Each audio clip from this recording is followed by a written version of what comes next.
C'est le livreur.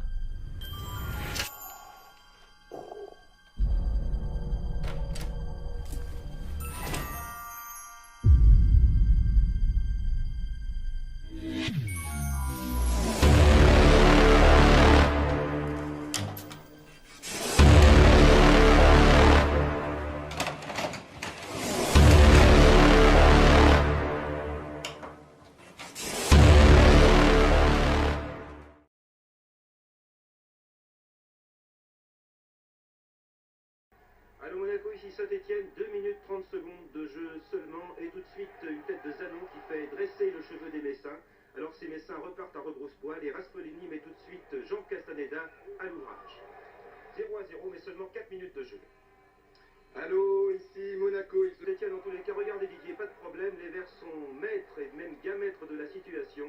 Et votre jeune confrère Paganelli, lui, va retrouver tout de suite la fraîcheur de ses 19 printemps. 1-0. Et on est encore loin du but. Mais quand Jean-François Larios et Michel Platini s'entendent comme des larrons en foire, on peut bien sûr craindre le pire. À peine 2 minutes sont écoulées. Et déjà, tout de suite, 2-0. Plus que 2 buts, une bagatelle à cette allure-là. Surtout, bien sûr, si l'on cède de la main.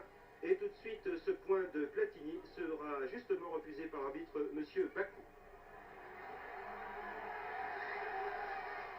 Car on va le voir, le capitaine de l'équipe de France va se livrer à un véritable petit numéro digne d'un Harlem Globetrotter, mais son rapide et très habile geste de la main n'échappera pas à l'arbitre. Il brûle ici la politesse à Mahut, voilà la belle main. 2-0 donc toujours, mais les attaques tous azimuts de Saint-Etienne créent quelques espaces dans la défense stéphanoise. On s'engouffre ici comme Raspolini, puis Bernat qui va résister, il réduit 2-1. Cela bien sûr jette un froid ici et rend le Sphinx Herbin plus Sphinx que jamais.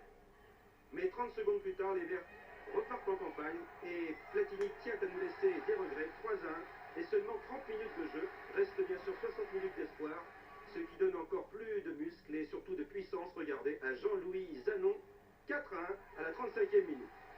Plus qu'un but bien sûr et l'impossible retournement de situation peut se réaliser. La pression stéphanoise est alors terrible, si terrible que Battiston en perd la précision juste avant la mi-temps. Et bien sûr, on sait absolument ce qui se passe au stade Louis II en cet instant, Didier. Eh bien oui, au stade Louis II, il ne se passe pas... L'équipe alsacienne, on l'a vu, la formation Lorraine craque, elle, littéralement. Et Philippe Millot est de la fête, 5-1. 21h37 minutes, Saint-Etienne en position pour la première fois de champion de France. Mais il reste 38 minutes de jeu. Et si Metz joue très ouvert, c'est bien sûr à double sens. Et par Brasiliano ici, ils reviennent à 5-2, 3 buts d'écart. Le titre est à nouveau sur les épaules de Monaco. Il est 21h40 minutes. Mais 3 minutes plus tard, dans cette soirée folle, Battiston lance un nouveau pétard 6-2. De nouveau les fameux 4 buts d'écart. Le titre fait des va-et-vient. Il est à nouveau en cet instant du côté de Geoffroy Guichard. Et il l'est même de plus en plus car Larios, sous les yeux des émissaires de Tottenham, fait grimper à 7-2. Saint-Etienne a fait l'impossible. Tout dépend désormais de Monaco et de son farouche adversaire Strasbourg.